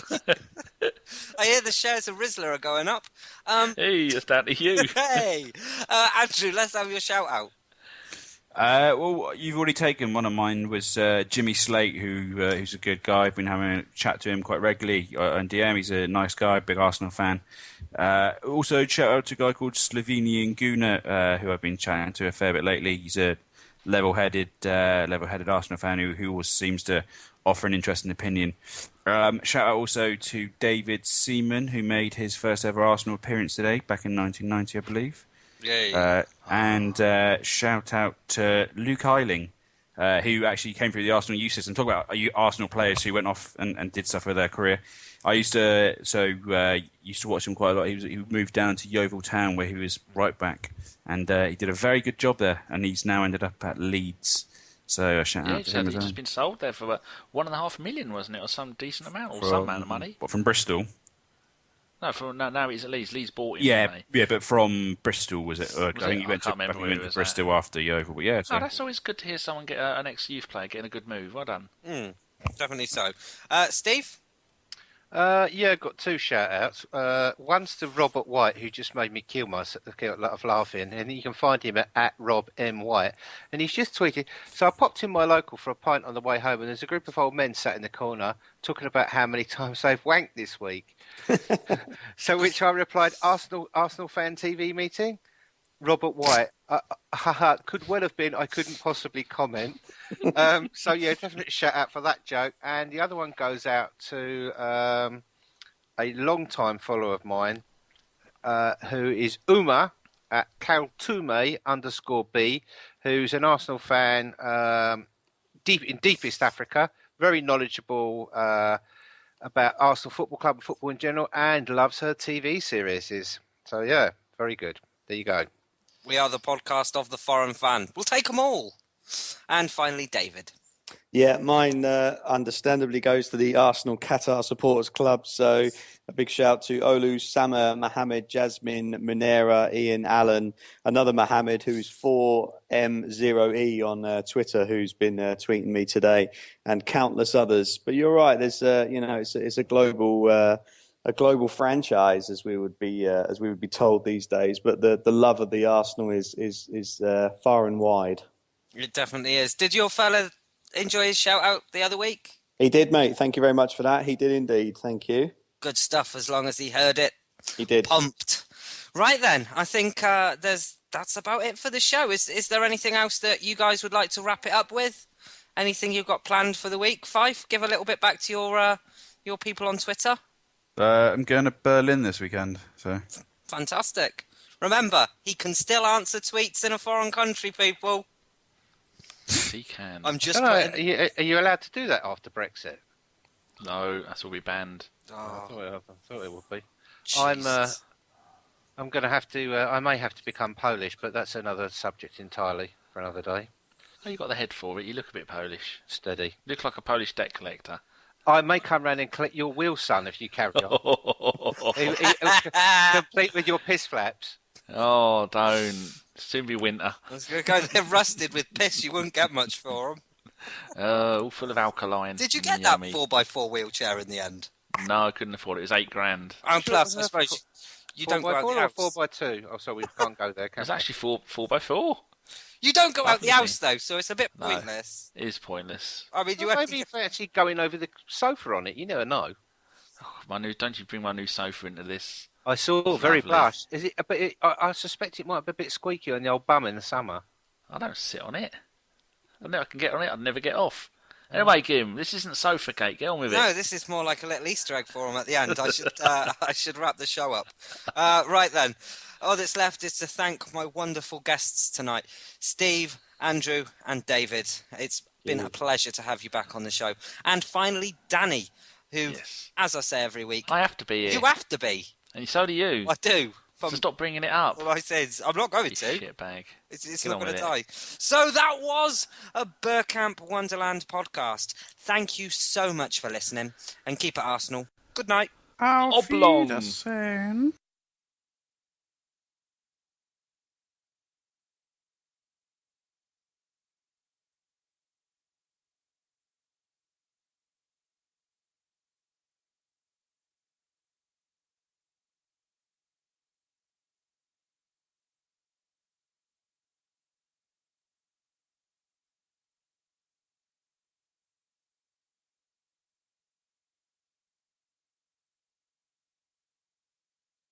See Marge and Jeff going at it on Twitter. Yeah, that's non-stop, isn't it? Them two, it's a proper but they're good mates. They just like to fuck it up on Twitter. They even sit together in the stadium. They're like the two old blokes in the Muppets. I know. And nuns, they cover their head. There's no problem with that. That's true. Yeah, most people forget about that. Nuns, but they have silent orders where they're not allowed to speak. Good. Fucking penguins. Did anyone watch the Champions League draw? What was the fucking bird on there on? She was absolutely fucking clueless, wasn't she? Was it Tits McGee? No. Tits McGee. No, it was some other fucking bird, but she barely string a sentence together. Obviously, she said that Ruud van Nistelrooy played for Man City. Clearly a City fan and wanted to wind the United cunts up. And she went, oh yeah, Did she mention Coronation Street? No, but she said after his amazing career with Real Madrid and Manchester City, and she went, "Oh, Manchester United, sorry." That's like, you fucking moron. Right, boys, have I got 30 seconds for a quick piss? Yeah. Yes. I'm there. Right, are we ready? Yes, I'm ready. Just make None sure of that. I've... Hello, bollocks, because fucking Davies isn't here. Hello. So remember, it's there's no lone watch at the moment because we haven't really got anybody. All I've got you down as is a scores across the board and an injury update.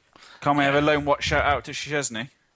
Okay. Szczesny. Yeah, put lone watch in that as well, Gim. Did you see Szczesny's howler the other day? Yeah, I watched it a couple of times. It was only when I watched it the second time that I suddenly realised that he was actually on the fucking halfway line and not where it was supposed to be. The YouTube wasn't that good. I was watching it on. Bit of a Neuer moment. You go full Neuer. You never go full Neuer. They were down to 9 men when he did that, wasn't he? Weren't they? Playing sweeper. Yeah.